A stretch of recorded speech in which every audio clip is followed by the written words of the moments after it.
बातम्या देश विदेश महाराष्ट्राच्या, तुमच्या आमच्या समाजाच्या न्याय अन्याय अत्याचाराच्या।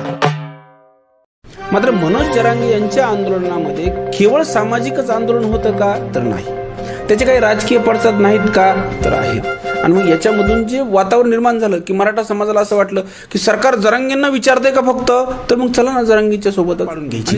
तुम्ही चार माणसं एकत्रित का करताय? विनोद पाटलांना कधी मनोज जरांगे म्हटले का हो की विनोद पाटील जरा या बरं, तुम्ही सुप्रीम कोर्टात याचिका केलेली आहे, त्याच्यामध्ये काय तथ्य जरा मला एकदा समजून सांगा। अरे, आणि याच वेळी सामाजिक आंदोलनामध्ये राजकीय पेरणी झाली। मला वाटतं गिरीश महाजन आणि भुमरे, संदीपान भुमरे असे दोन मंत्री गेले।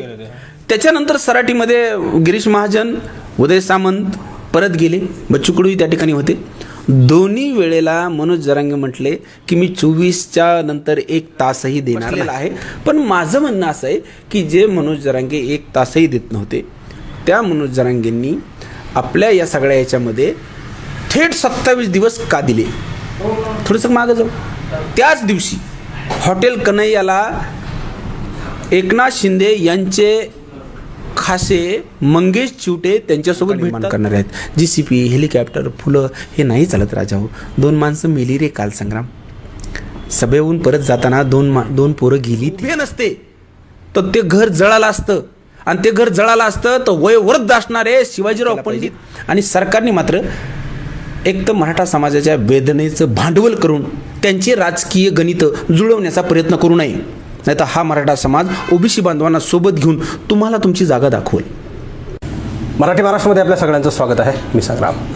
मनोज जरांगे पाटील आणि मराठा समाज गेल्या अनेक महिन्यांपासून हे समीकरण जोडलेलं आहे आणि अल्टिमेटम शासनाकडून देण्यात आलं, आश्वासन देण्यात आली, पूर्तता झालेली नाही। लाखोंच्या संख्येनं मराठा समाज मनोज जरांगे पाटलांच्या एका शब्दावर जे सांगतील, जे ठिकाण सांगतील त्या ठिकाणावर लोक येतात, सगळी कामधंदे सोडून येतात।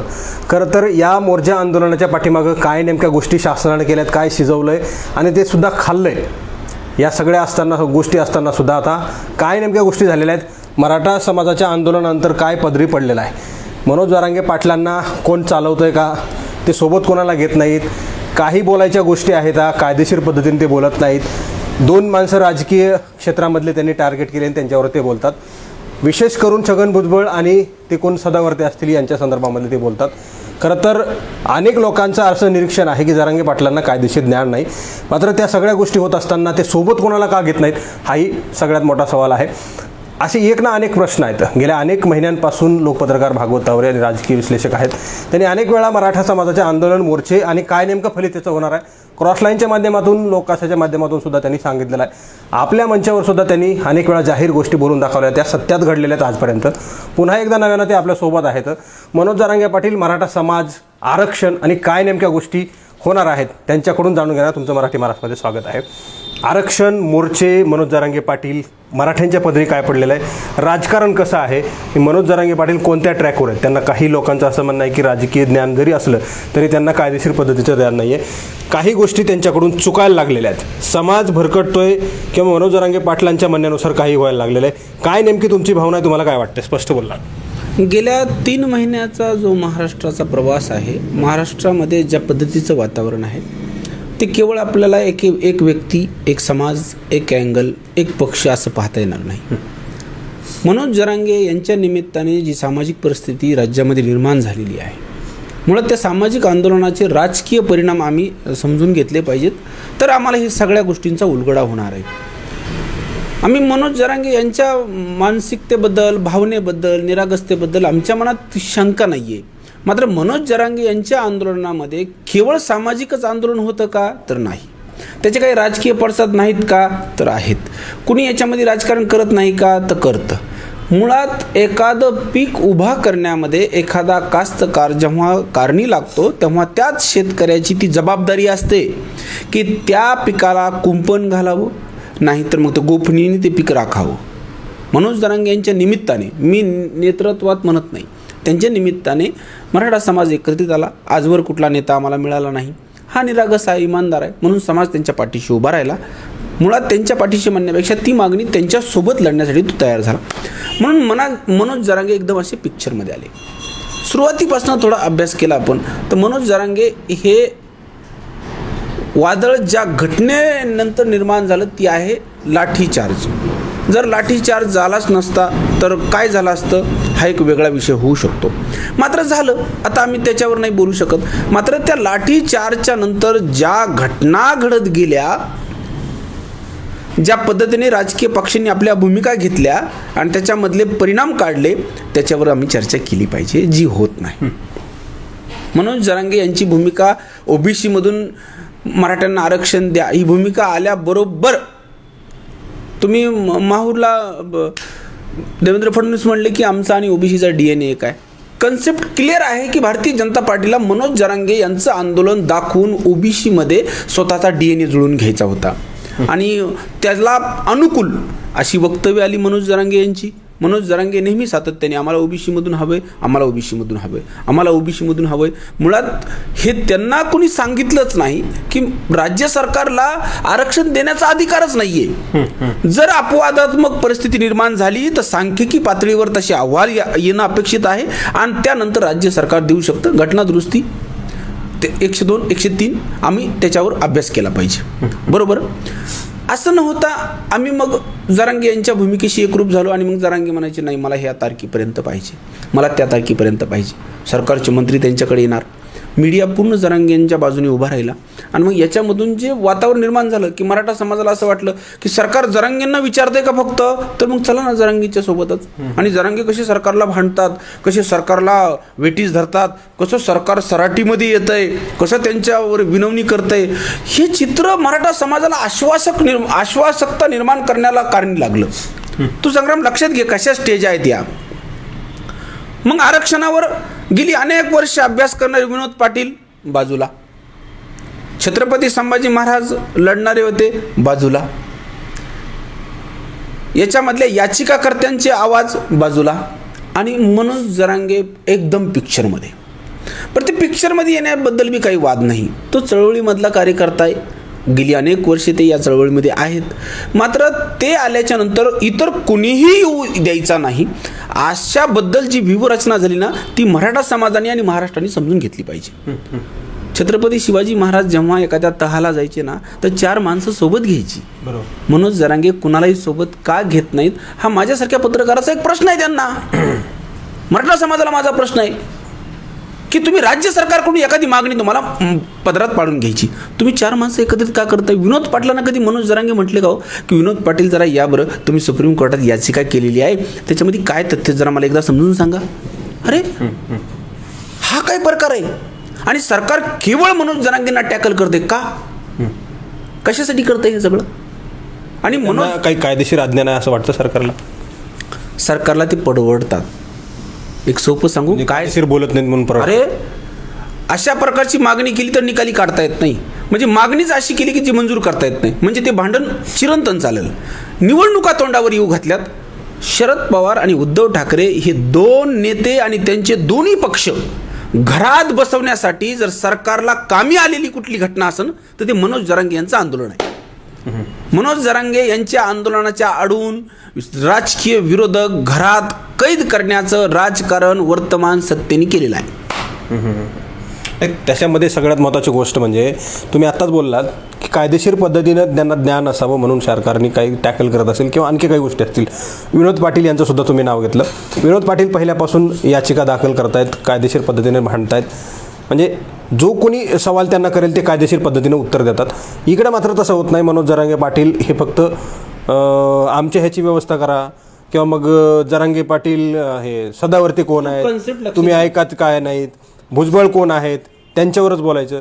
संपूर्ण महाराष्ट्रामध्ये सभा घेतल्या, एकच ती स्क्रिप्ट होती. काय कन्सेप्ट लक्षात घेतो. 14 तारखेला सराटीला महाकाय सभा झाली आणि त्या महाकाय सभेमध्ये सुरुवातीला 22 मिनिटाच्या भाषणामध्ये मनोज जरांगे यांनी छगन भुजबळ आणि सदावर्ते यांचं नाव घेतलं आणि याच वेळी सामाजिक आंदोलनामध्ये राजकीय पेरणी झाली.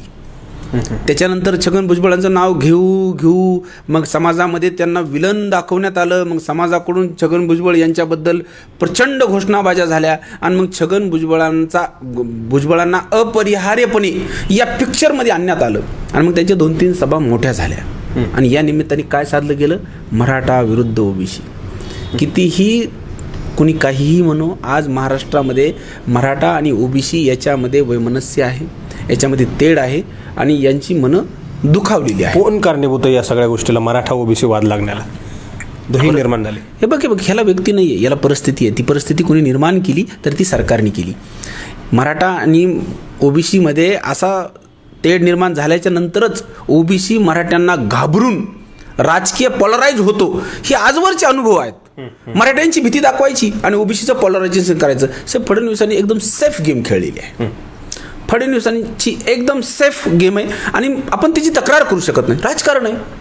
आज परिस्थिती अशी आहे की मराठा समाज येतो एका वाटेने आणि जातो 12 वाटेने. तो पॉलिटिकल पॉलराईज कधीही होत नाही. जर कुणाला वाटत असेल की मनोज जरांगे यांच्या आंदोलनामुळे मराठा एक जाग्यावर येऊन कुणाला पाडतील किंवा कुणाला निवडून आणतील, तर ही राजकीय अंधश्रद्धा आहे आणि हे असं भासवलं जाईल. कारण की असं भासवल्याच्या नंतरच ओबीसी पॉलराईज होतो. मराठ्यांची भीती दाखवायची, ओबीसी पॉलराईज करायचा. कुणीतरी ओबीसी समाजाला सुद्धा हे सांगितलं पाहिजे की राजा हो, कुणी द्या म्हटलं म्हणून ओबीसीतलं आरक्षण असंच घेता येणार नाही. घेतलं तर त्याला कायदा आहे, न्यायालय आहे. म्हणून त्यांनी यांच्या आंदोलनाला घाबरण्याची गरज नाही. मात्र या आंदोलनाला मीडियाच्या माध्यमातून भेसूर, भयावह, भव्य दिव्य दाखवताना काय साधलं गेलंय? ओबीसींची भीती. हे वरी केले की हे घाबरतात आणि मग हे घाबरल्याच्या नंतर पॉलराईज होतात. हे जे राजकारण आहे ना, हे गेल्या काळामध्ये सिद्ध झाले. आता एक साधा विषय आहे माझा. संग्राम, तुला आश्चर्य नाही वाटलं? हॉस्पिटलमध्ये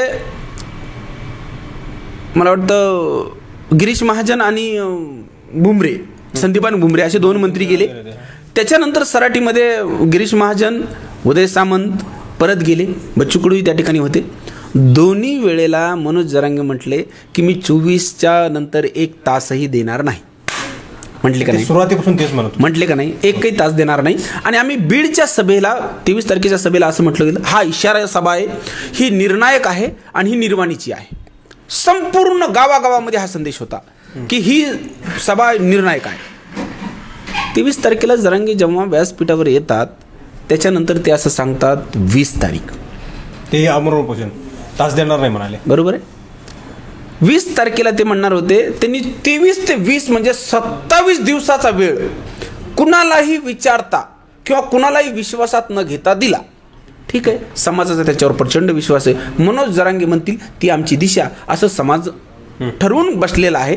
पण माझं म्हणणं असं आहे की जे मनोज जरांगे 1 तासही देत नव्हते, त्या मनोज जरांगेंनी आपल्या या सगळ्या याच्यामध्ये थेट 27 दिवस का दिले? थोडंसं मागं जाऊ. त्याच दिवशी हॉटेल कन्हैयाला एकनाथ शिंदे यांचे खासे मंगेश चिवटे त्यांच्यासोबत भेटतात. त्याच्यासोबत आमदार बच्चू कडू असतात. मला आमदार बच्चू कडूंबद्दल मला काही बोलायचं नाही. मात्र मंगेश चिवटे हे एकदम जवळचा माणूस आहे मुख्यमंत्र्यांच्या. ते त्यांना हॉटेल कन्हैयाला भेटतात आणि त्याच्यानंतर सभा होती आणि सभेमध्ये ते 20 तारीख देतात. माझ्यासारखा एक पत्रकार असा प्रश्न विचारतो की मनोज जरांगेंनी हे समाजाला सांगू नये की आपण 20 तारीख का देत आहोत?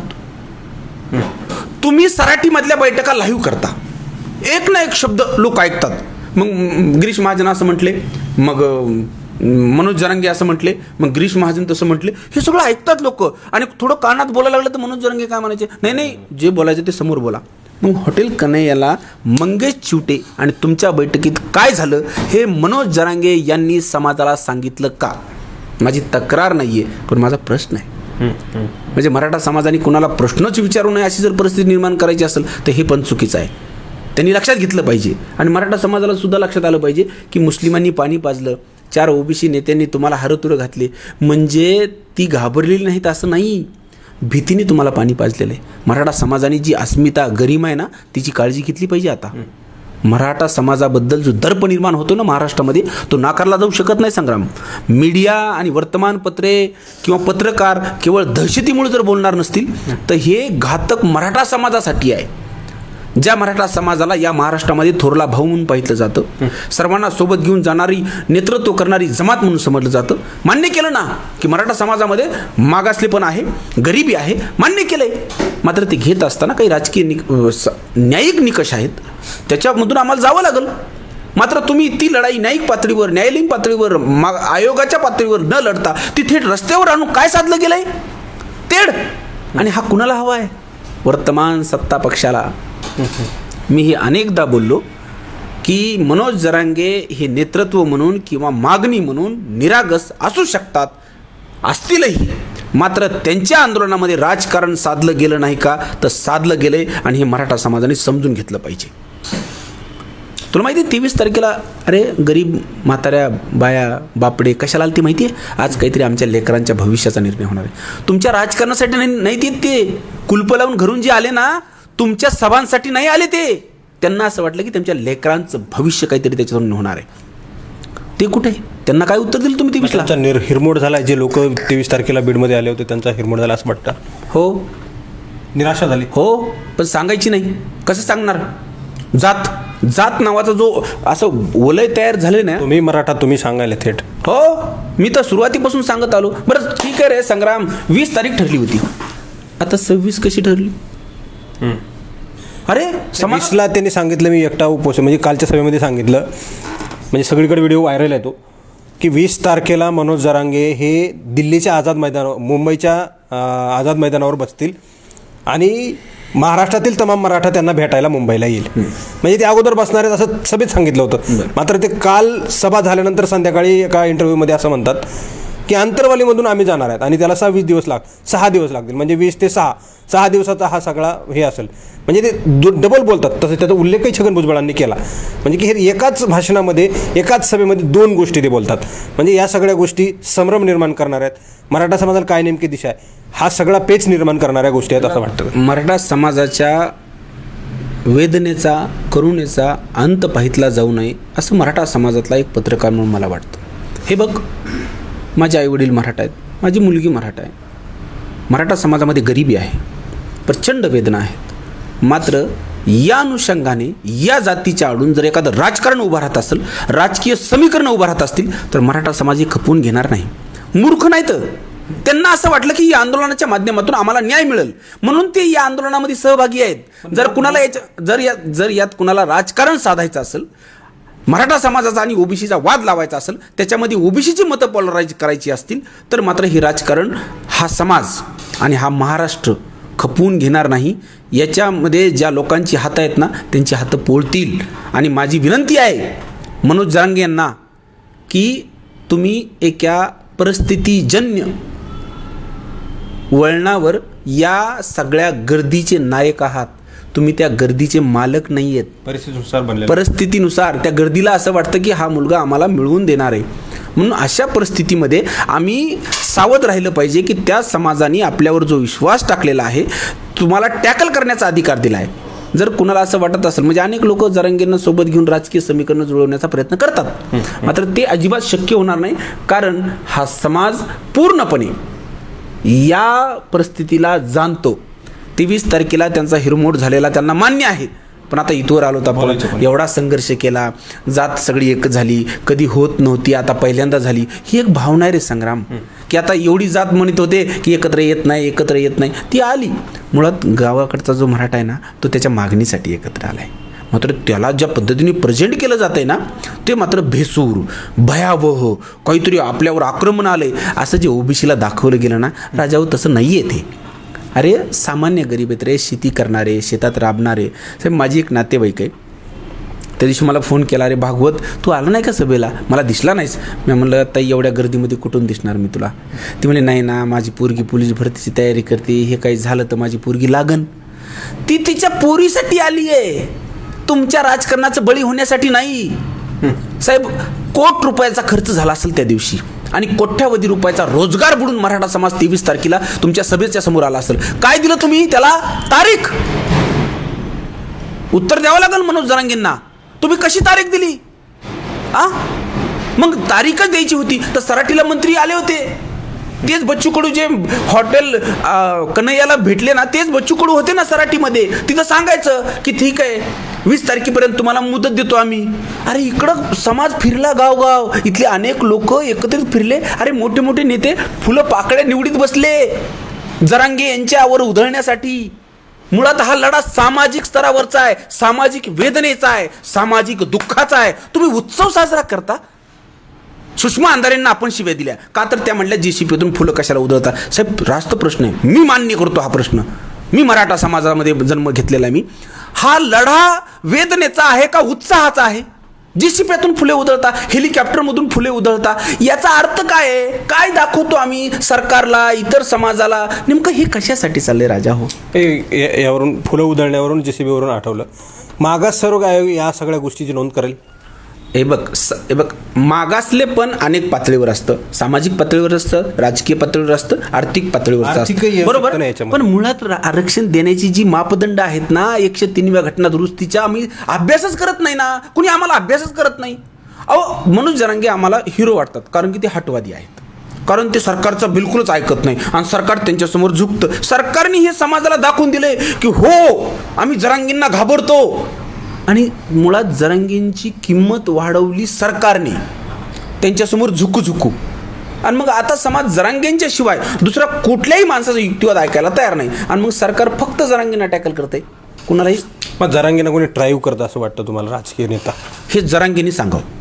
कसं सांगतील ते? अरे कसं सांगते म्हणजे, तुम्ही 23 तारखेला म्हणले होते शेवटला एकही घंटा देणार नाही आम्ही, बरोबर आहे.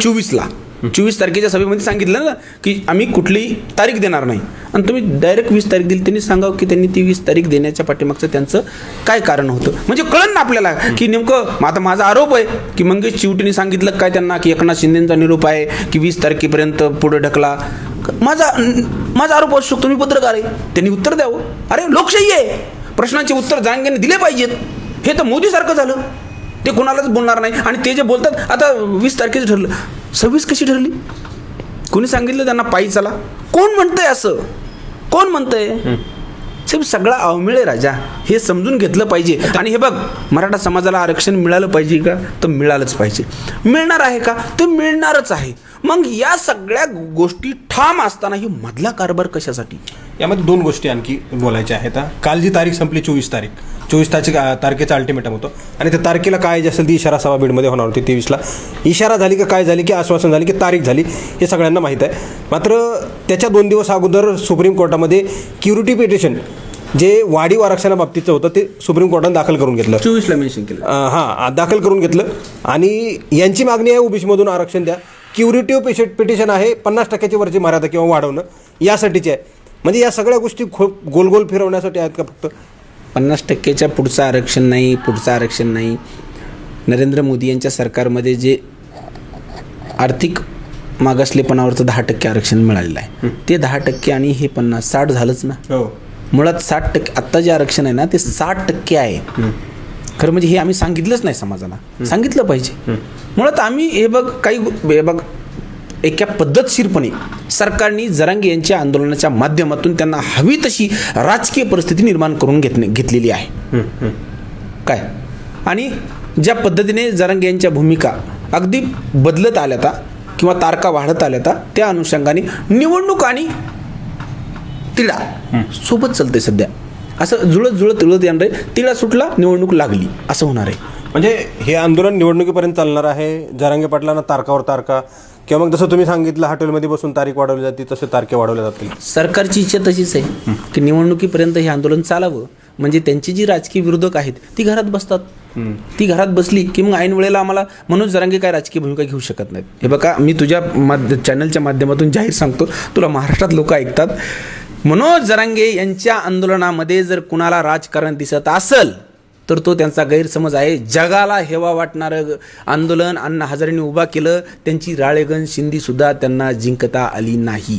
आणि मुळात हे मराठी आहेत, मराठ्यांना नेते आहेत, त्यांचे राजकीय संबंध, त्यांची राजकीय प्रगल्भता आणि त्यांची राजकीय स्वायत्तता स्वयंभू आहे.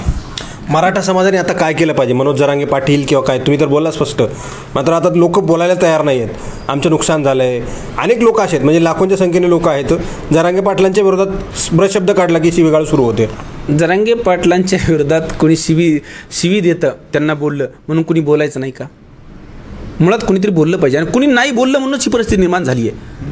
कालच्या सभेमध्ये जी लोक सगळी पुढारलेली होती, ज्यांनी प्रचंड मेहनत घेतली, सगळ्यांना माहिती आहे कायदेशीर काय अडचणी आहेत. का समाजाला सांगत नाही तुम्ही?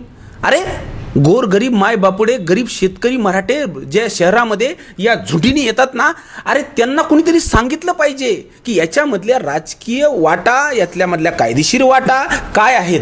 आम्ही ते सांगतच नाही त्यांना. अरे त्यांना वाटतं चला चला आज बीडला गेलं ना आरक्षण भेटणार आहे. साहेब 50% त्या दिवशीच्या गर्दीमध्ये लोक या धर्तीवर आली होती की आज निकाल लागणार आहे. त्यांना कुठे माहिती आहे की नाही लागत राजा हो. हे सोपं नाही आहे. ह्या वाटा अत्यंत बिकट आहेत आणि कायदेशीर आम्हाला अडचणी निर्माण होणार आहेत. म्हणून या सगळ्या गोष्टी आम्ही समजून घेतल्या पाहिजेत.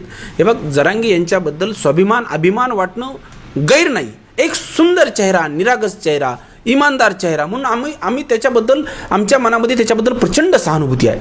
मात्र त्यांच्या आंदोलनाच्या माध्यमातून या समाजाने जी भव्यता, दिव्यता, वैभव दाखवण्याची जी चढाओढीने प्रयत्न केले ना, ते आमच्या समाजाला उलट मागासले पण आहेतच का अशा प्रकारची शंका निर्माण करणारे आहेत. JCP, हेलिकॉप्टर, फुलं हे नाही चालत राजा हो. 2 माणसं मेली रे काल संग्राम. सभेहून परत जाताना 2 पोरं गेली ती. मग तुम्हाला सभा लांबवायचीच होती, जर तुम्हाला तारीख वाढवायचीच होती, जर ती सभा घेतली नसती तर 2 मराठा बांधव वाचले नसते, जीवांशी गेले राजा, मेले ते. त्यांच्या घरच्या कपाळ रिकामी झाली असतील, त्यांच्या लेकरांचा बाप हरवला असेल, सर कुणी आणायचा तो? कुठून आणायचा संग्राम तो? 2 मेले का नाही? जर ती सभा नसती तर अरे मग मला सांग, मग कशासाठी करतो आम्ही आमच्या हट्टापायी लोकांचे जीव घेणार का राजा हो? हां, आम्ही प्रश्न विचारला पाहिजे. बरं दुसरं काय? नाही कुणी ऐकूनच घेत नाही म्हणून बोलायचं नाही का? अरे ऐकतात ही भोळी भाबडी लोक, चांगली माणसं आहेत रे. मराठा समाजाची इतकी गोड माणसं आहेत. अरे छत्रपती शिवाजीला मानणारी माणसं आहेत ती. त्यांना माहिती आहे की आपल्या राजाची समाधी महात्मा फुलेंनी शोधलेली, माझ्या राजाचा पहिला पोवाडा महात्मा फुलेंनी लिहिलेला आहे. माहिती आहे त्यांना नाही राग, पण त्यांना विश्वासात घेतलं पाहिजे. त्यांना चुकीचा संदेश दिला. कोणी ह्या गोष्टी त्यांना सांगत नाही. हो, राजकारण प्रचंड सभेमध्ये लाखोंच्या संख्येमध्ये काही प्रबोधनात्मक किंवा मग कायदेशीर बाबी मांडल्या पाहिजेत. मात्र अर्धा अधिक भाषण आमचं छगन भुजबळ किंवा मग सत्ताधारी आणि ते शौचालयावर होतं आमचं भाषण. माझ्या अंगावर काटा आला. अरे गोरगरीब गावाकडची माणसं इतके प्रेमाने राहतात ना, या राजकारणी लोकांनी वाद लावले राजा. कुणी म्हणत असेल की ओबीसी मराठ्यामध्ये आमचा वाद नाही. मनोज जरांगे मोठ्या भूषणाने सांगतात की आमच्या गावगाड्यामध्ये वाद नाही. राजा वाद लागला, मागेच लावून घेतला इथल्या सरकार पक्षाने. आम्ही त्याच्यावर विचार केला पाहिजे. अरे बीडमधली जाळपोळीची घटना काय सांगते? कसं सगळं तडीला गेले, कसं काय पोरं अडकली, का अडकली, कशामुळं या टोकाला ते आंदोलन गेलं. एकीकडे म्हणतात की बाबा आमची पोरंच नाही त्याच्यामध्ये. बरं मला सांग, साधी गोष्ट आहे, मनोज जरांगे सगळ्यांचे चेहरे आहेत, ठीक आहे. इथे जाळपोळ झालेल्या घटनेच्या, त्या मालकांच्या, ज्यांचं नुकसान झालं, भेटले का? ते भेटलं पाहिजे. तुम्ही एका बहुसमाजाच्या आणि मोठ्या भावाच्या समाजाच्या वेदनेचं प्रतिनिधित्व करतात. अरे राजा, इथं ज्यांची घरं जळेल त्यांनाही भेटायचं तुम्ही. हां, पण नाही झालं आपल्याकडून. म्हणून हा तेढ आणि हे अंतर असंच वाढत जावं अशी कुणाची तरी इच्छा आहे. कुठली तरी एक महाशक्ती आहे, जी महाशक्ती अगदी सगळीकडे आहे. सुरत, गुवाहाटी, म्हणजे संपूर्ण भारतामध्ये एक महाशक्ती आहे. ती महाशक्तीने हे साधून घेतलेलं आहे. पण या महाराष्ट्राचा परिचय त्या महाशक्तीला नसल. जातीपातीमध्ये जर या महाराष्ट्राला विभागण्याचं पातक एखादा राजकीय पक्ष करत असेल तर हाच महाराष्ट्र त्या राजकीय पक्षाचं पतन करून राजकीय दृष्ट्या त्यांना उत्तर देईल. आणि राजकीय पक्ष समोर आलाच नाही. जरांगे पाटील कायम सोबतच पुढं तेच राहिले आणि त्या पक्षाचं कामं होऊ नाही गेलं तर दोषी कोणाला धरायचं? नाही हे बघ, पर्टिक्युलरली आता मी भाजप किंवा एकनाथ शिंदे असं नाव नाही घेऊ शकत. मात्र या परिस्थितीमध्ये मीडियाच्या माध्यमातून ज्या पद्धतीने परिस्थिती आता या 3 महिन्यामध्ये निर्माण झाली आहे, तू बघ ना काय परिस्थिती निर्माण झाली. एकनाथ शिंदे यांच्याबद्दलचा वाद संपून गेला. एकनाथ शिंदे एकदम सेफ झालेले आहेत. एकनाथ शिंदे जाऊन अजित पवार मुख्यमंत्री होणार आहेत, लवकरच त्यांचा शपथविधी होणार. अमोल मिटकरी त्यांचे ट्विट होतच की हे झालं का? नाही. सगळ्या डेव्हलपमेंट्स पॉलिटिकली थांबलेल्या आहेत. म्हणून मनोज जरांगे हा वाद, मनोज जरांगे यांचा हा लढा, मनोज जरांगे यांचं हे सगळं आंदोलन साहेब कुठल्या एका सिंगल राजकीय नेत्याच्या पथ्यावर पडलं असेल, फायद्यावरचं ठरलं असेल तर त्याचं नाव आहे एकनाथ शिंदे. एकनाथ शिंदे या राजकीय नेत्याचं या आंदोलनामध्ये राजकीय अस्थैर्य संपून गेलं आणि त्यांचं राजकीय स्थैर्य त्यांना प्राप्त झालं. बाकीचे नेते संपले आणि एकनाथ शिंदे तरलेत असं वाटतं तुम्हाला? मराठा नेते संपले. हो, शिवाजीराव पंडित यांच्या घरावर हल्ला झाला संग्राम साहेब. त्या दिवशी शिवाजीराव पंडित यांचे कार्यकर्ते जर त्या घरासमोर उभे नसते तर ते घर जळालं असतं. आणि ते घर जळालं असतं तर वयोवृद्ध असणारे शिवाजीराव पंडित यांचं काय झालं असतं? म्हणजे माझ्या तोंडात तो शब्द मी आणायला नाही पाहिजे, पण या शिवछत्रमधून अनेक मराठा बांधवांचे अनेक प्रश्न सुटले. त्या शिवछत्रमध्ये शिवाजीराव पंडित यांना जर शेवटचा श्वास घ्यावा लागला असता त्या जळीत घटनेमध्ये, तर त्या घराला काय उत्तर दिलं असतं या समाजाने? अरे ते शिवाजीराव पंडित मनोज जरांगेंना 2 हात फैलावून भेटायला गेले रे परवा. तुला काय वाटतं? त्या आंदोलनामध्ये शिवाजीराव पंडित यांचं घर जाळण्याचा प्रयत्न किती चुकीचा होता. बरं ते काय अनाहूत झालेलं नाही, नंबरिंग देऊन घरं जाळलेले आहेत साहेब. नंबर होता शिवाजीराव पंडित यांच्या घराला दिलेला, म्हणजे शिवाजीराव पंडित यांचं घर जाळावं असं प्लॅनिंग झालंय. ते शिवाजीराव पंडित तुम्हाला जे भेटायला आले, तुम्हाला काय वाटतं? त्यांना वाईट वाटलं नाही की ज्या दिवशी माझं घर जाळलं? अखंड समाजामध्ये मी मराठा समाजाचे अनेक प्रश्न सोडवले. मराठा समाजाचं कुठलंही आंदोलन असो, मी त्याला देणगी दिली, वेळ दिला. अशा परिस्थितीमध्ये माझं घर जाळायला आले मराठे? हे दुःख नसेल त्या माणसाला, पण तरीही का आला? त्यात राजकीय अडचणी येतात म्हणून ते भेटायला आले.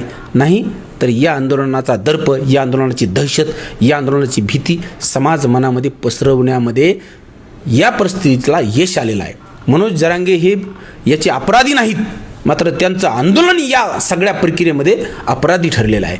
आणि मुळात या आंदोलनाचा विजय व्हावा त्या सामान्य मराठ्यांसाठी, गोरगरीब मराठ्यांसाठी, ही सगळ्यांची इच्छा आहे ना. त्याचं काय नेमकं नियोजन आहे? म्हणजे कोण त्यांना न्याय मिळवून देऊ शकतं? जसं तुम्ही आता सांगितलं की त्या सामान्य मराठ्यांना फायदा व्हावा त्याचा. जरांगे पाटलांकडून तर फायदा होतच नाही असं दिसतंय.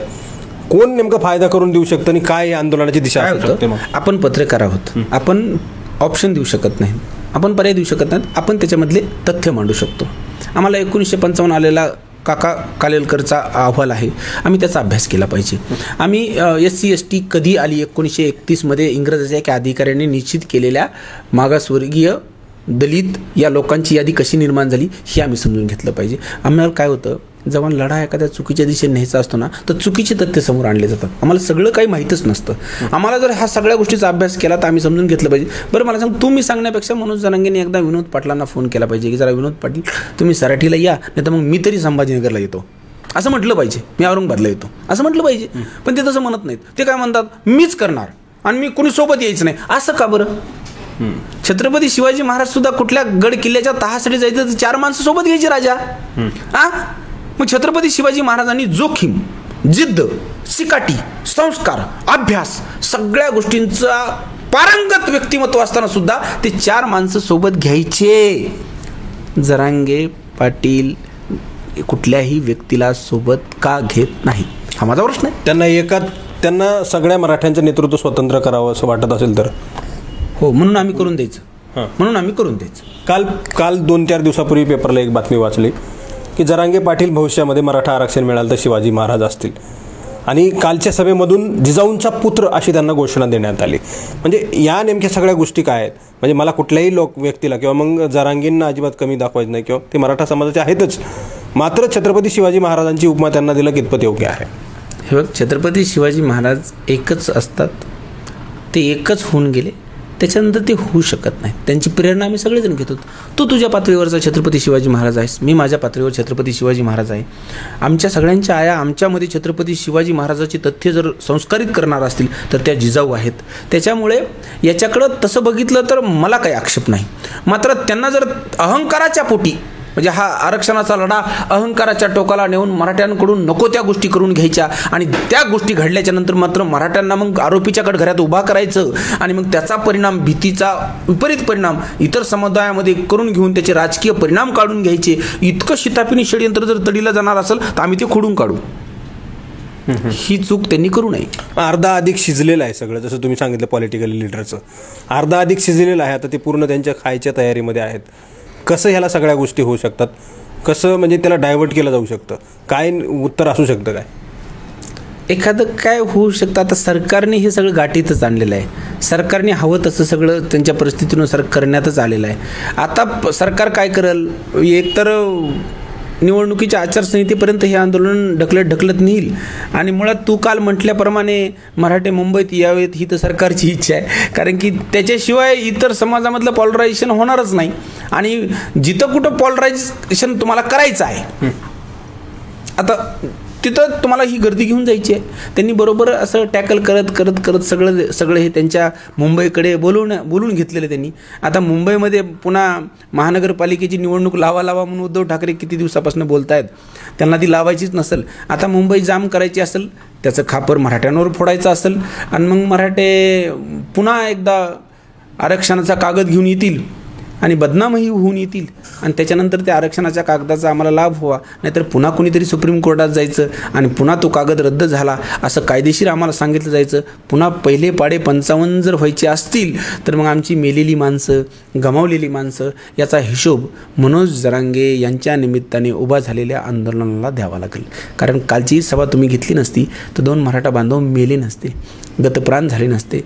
म्हणून तुमचं आंदोलन सामाजिक धर्तीवर जितकं लोकप्रिय आहे तितकंच ते जबाबदार आहे याची जाणीव मनोज जरांगे यांना कोणीतरी सांगितली पाहिजे. तुम्ही जितक्या निरागसपणे इथली सभा झाल्याच्या नंतर क्रिकेट खेळले ना गावाकडे जाऊन, साहेब त्याच वेळी इतर 2 ठिकाणी 2 मराठा बांधवांच्या चिता जळत होत्या आणि त्या तुमच्या सभेसाठी आलेल्या होत्या. हे आम्ही समजून घेतलं पाहिजे. शेवटचा प्रश्न आहे, मुंबईत जवळजवळ मला वाटतं 1-1.5 कोटी लोक असतील आणि त्या गाड्या वेगळ्याच, शहरातले बिल्डिंग हे ते सगळ्या वेगळ्याच. इकडून जर लाखो लोक गेले तर शक्य आहे का? अगोदरच मुंबईमध्ये फार हिट असते, ग्रामीण भागातली लोक, गर्दी. पहिला एक मोर्चा निघाला होता, तिथं उभं राहायला जागा नव्हती, बऱ्याचशा लोकांना दवाखान्यामध्ये ॲडमिट करावं लागलं. ही जर लोकं ओघाने तिकडं गेली तर मुंबईमध्ये जॅम होईल. म्हणजे